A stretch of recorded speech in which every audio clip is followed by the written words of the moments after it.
భారతదేశంలో సంపద పన్ను. స్వాతంత్ర్యం వచ్చినప్పటి నుండి కేంద్ర ప్రభుత్వం సంపద వారసత్వం మరియు బహుమతులపై కొన్ని పన్నులు విధించింది.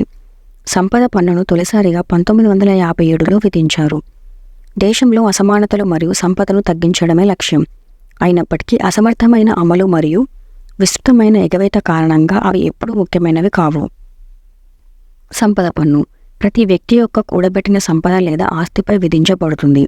2016 బడ్జెట్లో పన్ను రద్దు చేయబడింది.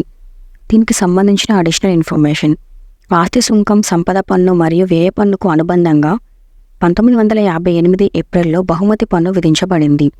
ఆస్తి పన్ను ఇది అతనికి వారసత్వంగా వచ్చిన వ్యక్తి యొక్క ఆస్తిపై విధించబడింది. ఈ రేటు ఆస్తి విలువలో 4 నుండి 40% వరకు ఉంటుంది.